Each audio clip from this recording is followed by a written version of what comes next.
A police officer's job is to serve and protect, but what do we do when it's the police breaking the law? While the majority of them are just doing their jobs, there are others that abuse their power. Here are some police officers who were caught breaking the law. Stalking. In the summer of 2006, former police officer James Curley harassed and threatened his estranged wife and graphically explained how he would kill her. He planted a GPS device in her car to track her movement and followed her from New York to New Jersey. The threats and stalking distressed her so deeply that she filed a protection order against him. In mid-fall of that year, he violated the order and the harassment continued for 3 years until he was arrested. He was found guilty of 2 counts of stalking and 1 count of violating a protection order and faced a maximum of 15 years in prison. Theft.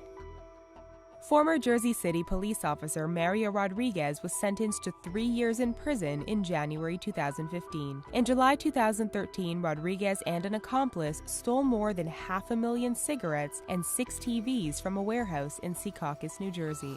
He drove out to Staten Island, New York to sell the cigarettes and 3 of the TVs. He also used his status as a police officer to rob a drug courier, running off with $20,000 in cash. However, everything wasn't as it appeared. The buyer for the cigarettes and the courier were both undercover agents, and his accomplice was a confidential informant. He was arrested after meeting another undercover agent to split the cash.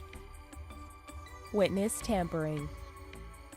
In early 2013, John Gerald Poland of South Lake Tahoe, California, was charged with witness tampering and obstruction. Through the course of a federal investigation, it was discovered that Poland had interfered with a gang bust by convincing the girlfriend of one of the members to destroy evidence. It was also discovered that he tampered with several other witnesses, instructing them to hide, alter, or destroy evidence in other cases. He faced up to 20 years in prison for his crimes, but was only sentenced to 18 months. Drugs and firearms. In 2015 in Houston, Texas, Noe Juarez was sentenced to over 30 years in prison. His crime: conspiracy to possess and distribute cocaine and conspiracy to possess firearms. Evidence showed the now former police officer had been responsible for cocaine distribution throughout major cities from New York to Florida.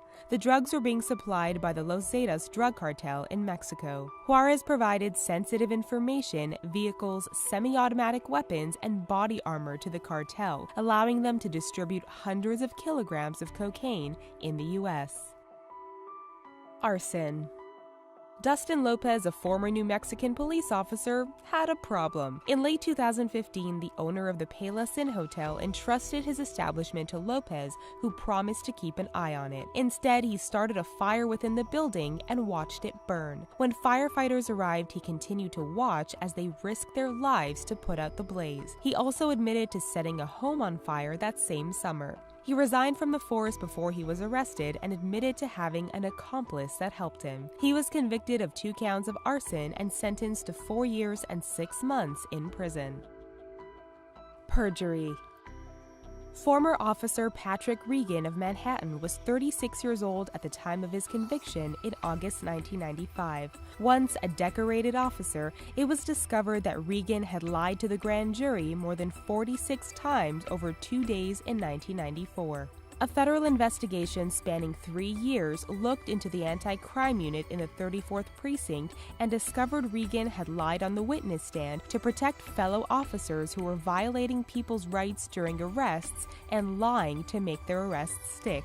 After being convicted on 2 counts of perjury, Regan continued to deny the accusations as he faced up to 10 years in prison. He ended up being sentenced to only a year and a day in jail.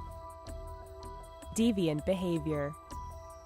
28-year-old Mauricio Edgardo Estrada of the Los Angeles Unified School District Police had some pretty heinous charges brought against him in April 2016. He was accused of trying to have sex with a minor. Estrada messaged a 15-year-old girl after seeing a post on Craigslist and agreed to pay $150 to have sex with her. Little did he know that the teen was actually an undercover agent looking to expose pedophiles. If convicted, he could face 10 years in a federal prison. After posting bail, he was suspended from his position and placed on administrative leave until his trial. Thanks so much for tuning in to The Richest. Don't forget to check us out daily for more fascinating videos. Thanks for watching.